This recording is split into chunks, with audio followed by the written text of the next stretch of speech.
저는 사내중학교에서 2학년 한문을 가르치고 있는, 그리고 학생 안전자치부장을 맡고 있는 백원석입니다. 첫 번째 질문입니다. 한양중에 오실 때 어떤 마음이 드셨고 어떤 목표가 있었나요? 선생님은 좀 다른 선생님들하고 조금 달라요.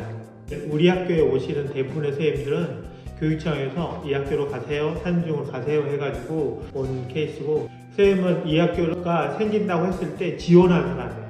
우리 학교에 아주 소수예요. 그래서 새로운 학교에서 뭔가 문화를 처음부터 만들어가는 역할을 해보고 싶다.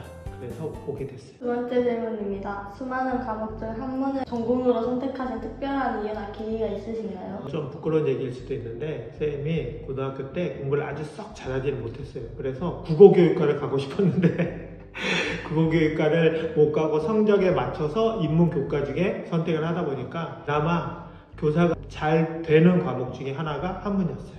딱 한문을 싫어했던 건 아니라 한문만 좋아했던 사람은 아니다. 세 번째 질문입니다. 한자 암기를 어려워하는 학생들에게 추천해주고 싶은 선생님만의 공부 비법이 있나요? 근데 예전에는 한자를 많이 써서 외우는 방법이 가장 최선의 방법이라고 생각했는데, 요즘은 굳이 외워야 하나 생각도 있어요. 한자를 그 선생님은 수업 시간에 외우게 하진 않아요. 네 번째 질문입니다. 현대사회에서 한문을 배우는 것이 학생들에게 어떤 실질적인 도움이 될까요? 한문교육의 필요성에 대해서 수업을 하는데, 그럴 때 이제 학생들이 갖고 있는 의문이 비슷한 거예요. 그런데 수업을 하면 할수록, 예를 들어서 긴 말이 있어요. 좋은 일, 나쁜 일, 안 좋은 일, 뭐 이런 것들이 쭉 복합적으로 이렇게 계속해서 반복해서 일어난다라는 걸 표현하는 말이 길흉화복인데, 최근에 했던 수업 중에 4글자로 끝날 수 있는 말이, 우리말은 되게 길게 설명이 필요하잖아요. 이런 효율성도 측면에서도 필요하고, 우리말의 대부분이 한자어에서 출발했기 때문에 우리말을 더 쉽게 이해하고 잘 활용할 수 있는데도 한문이 필요하다고 생각해요. 다섯 번째 질문입니다.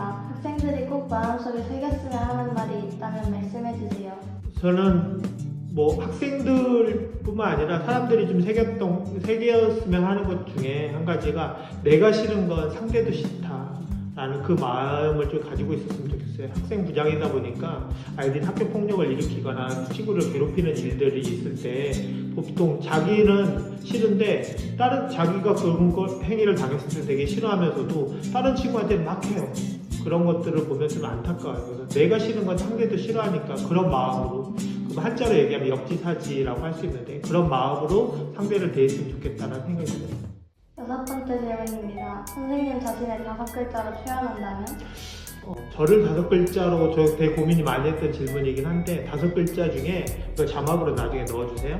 스페인어 중에 부엔 까미노라는 게 있어요. 까미노는 길이고, 부에는 뭐 좋은 길. 그래서 선생님 이제 산티아고 스페인의 순례자길, 800km가 넘는 순례자길을 2번 걸은 적이 있는데, 그때 제일 많이 쓰는 말이 부엔 까미노인데, 좋은 길 되세요, 좋은 여행 되세요, 좋은 순례길 되세요, 이런 의미거든요.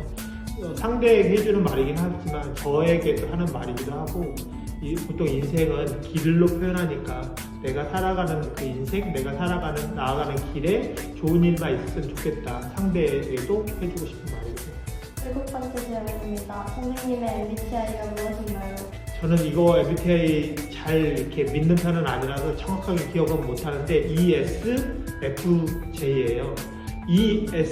ESF까지는 잘 모르겠어요. E하고 I 좀 반반씩 섞여 있는 것 같고, 나머지도 반반씩 섞여 있는 것 같은데, J는 확실하게 엄청 큰 대문자 J예요. 그래서 되게 계획을 미리 이렇게 철저하게 세우지 않으면 제가 되게 불안해하는 스타일이라서 그것만은 명확한 것 같은데, 나머지 건 잘 모르겠어요. 한 반반씩 섞여 있지 않나 생각이 들게 돼요. 여덟 번째 질문입니다. 학생들이 어떤 행동을 하시는 것을 싫어하나요? 내가 싫은 건 상대도 싫다. 그러니까 내가 싫어하는 거 상대에게도 강요하지 말고 상대에게 하지 않았으면 좋겠다. 이런 것들. 마지막 아홉 번째 질문입니다. 한문을 어려워하거나 멀게 느끼는 학생들에게 따뜻한 한마디 부탁드립니다. 한문이 평소에는 이렇게 외국어처럼 느껴져요. 그러니까 우리가 평소에 잘 안 쓰다 보니까 외국어라고 생각하는데, 그냥 우리말을 조금 더 깊게 안다라고 생각하고 접근해 주면 좋을 것 같아요.